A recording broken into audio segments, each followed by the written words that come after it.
So CPFA is characterized by the association of an adsorption on plasma to the hemofiltration. This adsorption technique is, you can see the adsorber, is used actually in the literature for the treatment for several situations like septic shock with different origin. And we heard previously that in this situation we have an excessive pro-inflammatory cytokine, but also an excessive anti-inflammatory cytokine. So we will try with this technique, as Professor Ronco said, to make a new equilibrium in the patient. He's able to remove the CPFA several inflammatory mediators, and it is used to treat in patients severe sepsis with septic shock, multiple organ dysfunction syndrome, and it is also a therapeutic option for severe rhabdomyolysis. But we will see now in the literature what we have from animal data and what we have in clinical data today. We heard that the etiology of a septic response is characterized by the presence of PAMPs that especially leads to a pro-inflammatory response, and we have complemented coagulation. But on the other side, we have also the DAMPs that leads to immune suppression. And we have to be able to modulate in this patient these two systems. And a central role in sepsis-induced AKI is driven by endothelial dysfunction. That is a systemic process. The endothelial dysfunction is associated with inflammation in renal parenchyma, intraglomerular thrombosis, and tubular injury. And this occurs in the setting of increased renal blood flow. So today I would like to focus on endothelial dysfunction, since during sepsis it has been demonstrated that endothelial cells, they go from a quiescent state to an activated state. Nobody has demonstrated endothelial cells, they go to necrosis or apoptosis, but there is a maladaptive repair. And this morphological change did not reduce the viability of endothelial cells, and are linked to the development of fibrosis and organ injury. And there are increasing data that endothelial dysfunction is a possible predictor of mortality in this set of patients. And if we are able to characterize the early detection of endothelial dysfunction, maybe this might be a great interest to adapt efficient therapy for initial stage of sepsis. And especially we would like to see if this process of endothelial dysfunction is reversible or not. We set an animal model, is a pig, and it is weighing like a human, between 50 and 60 kilograms. And we would like to analyze with renal biopsy what was occurring in renal level really at early time points by LPS injection. And renal biopsies were taken at different time points. Then we had to start CPFA treatment after 3 hours, and then we sacrificed the animal. What we can see in the early phase in this model is that thanks to CPFA, we have a recovery from hypertension. It is quite striking, impressive, and rapid. But also we have a recovery from urinary output. And even if serum creatinine does not move, we have an increase of KIM-1 and cystatin C in our model that are really, really in the early stage and can be modulated by CPFA. But what was striking our observation and our pathology did not believe was the development of acute renal fibrosis in animal model of LPS-induced acute kidney injury. You can see that here you have increased collagen deposits and alpha-SMA positive cells that are already present after 9 hours. And when we analyze the vessels, you can see here in CD31, the endothelial cells that are normally characterized, and here have the alpha-SMA myofibroblast.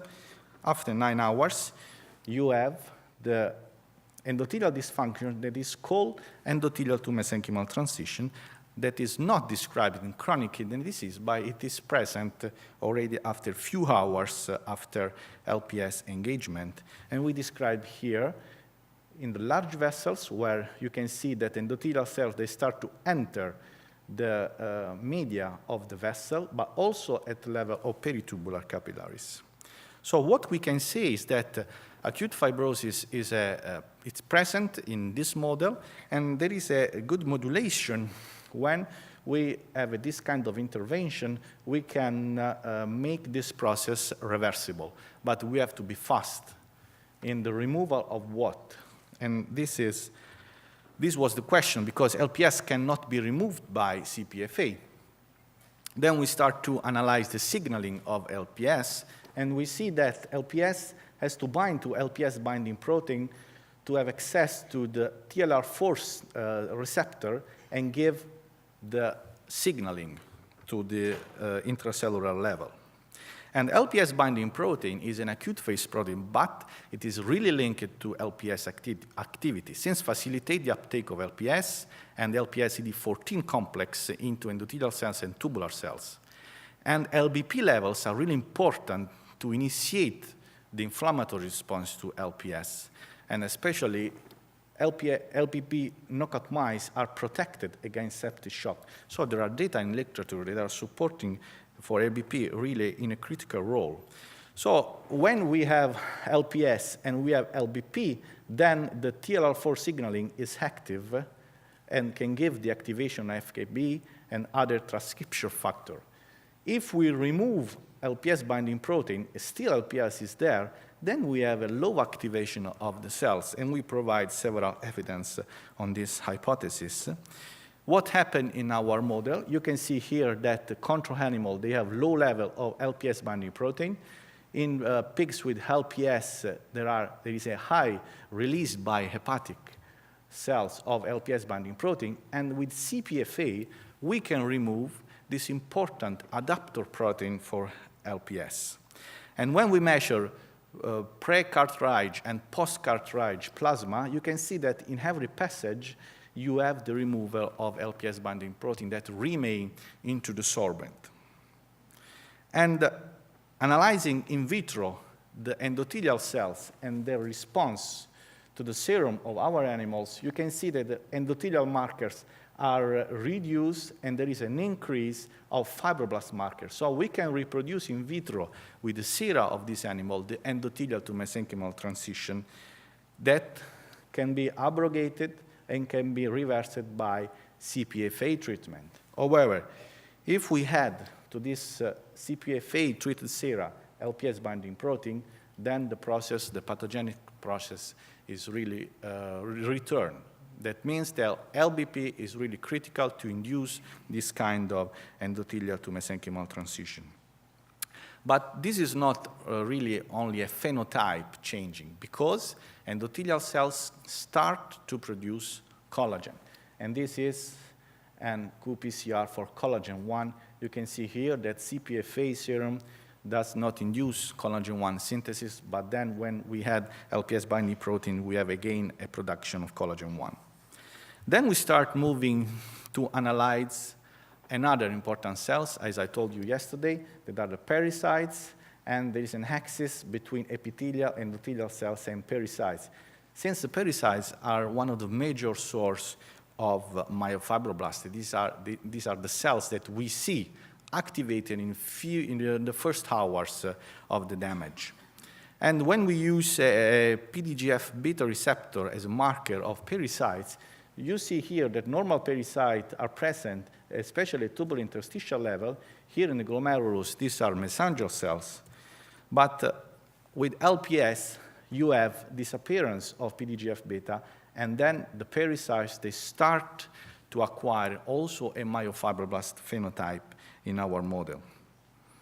And this is what we see. We see a damage that is at peritubular level, at the level where pericyte and endothelial cell are present. And here we think is the site where we can demonstrate the most of the damage in the early hours of sepsis or LPS-induced acute kidney injury.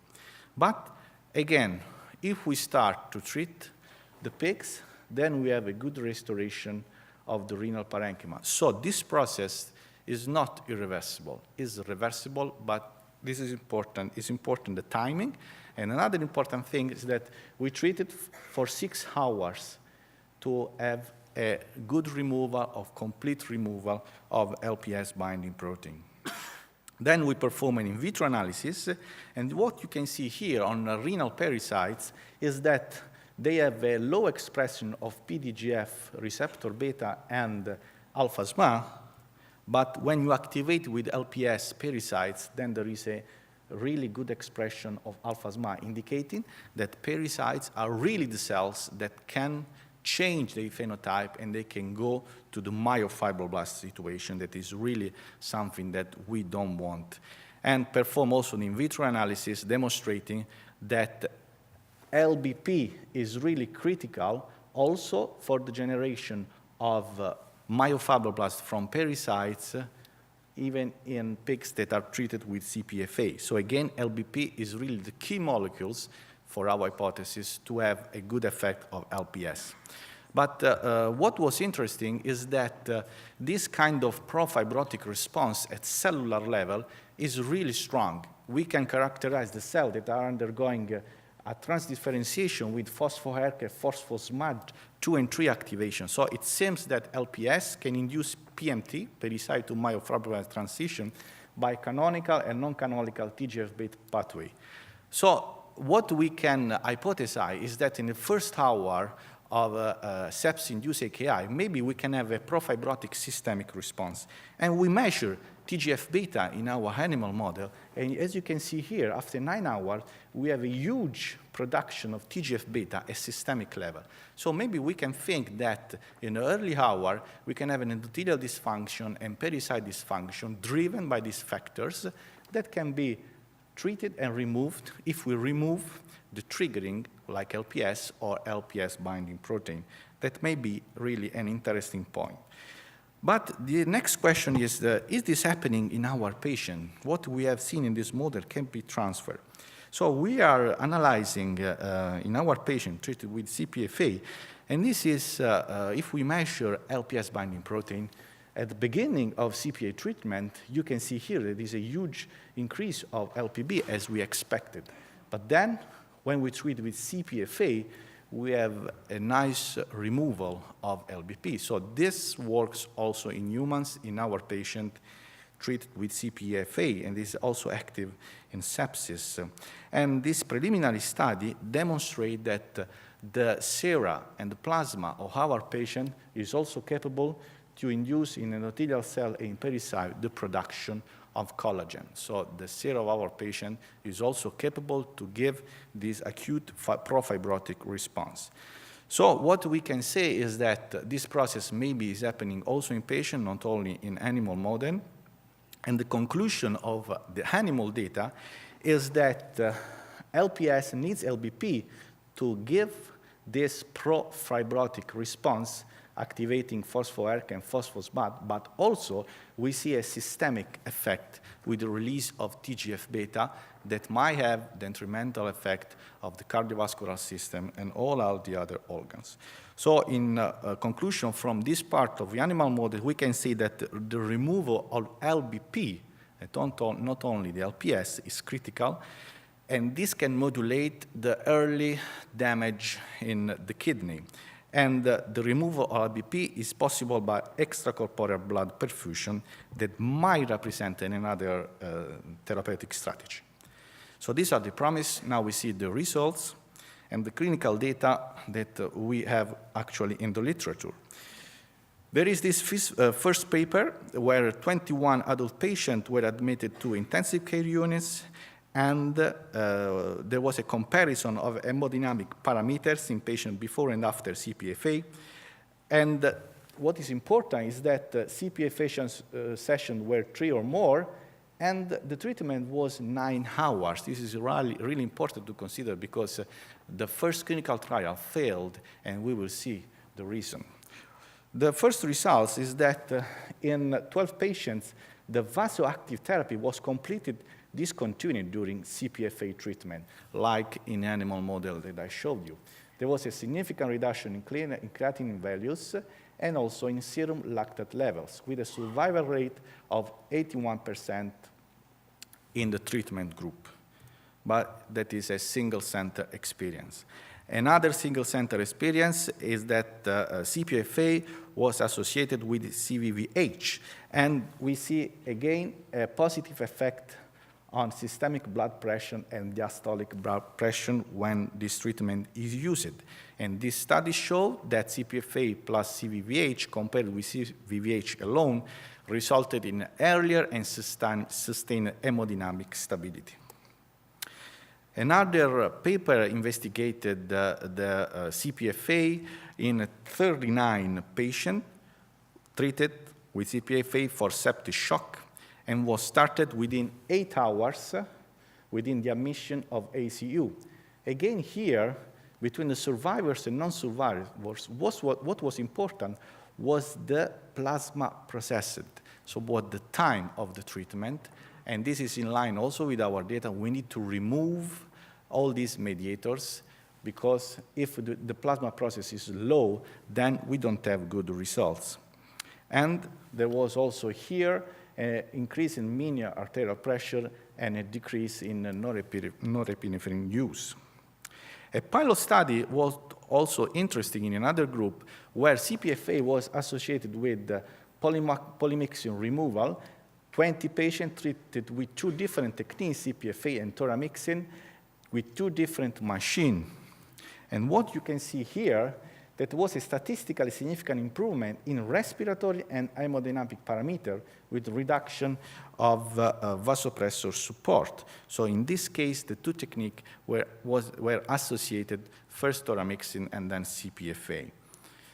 So actually, there are 2 trials ongoing. There is a COMPACT-2 study, phase 4 multicenter randomized prospective trial.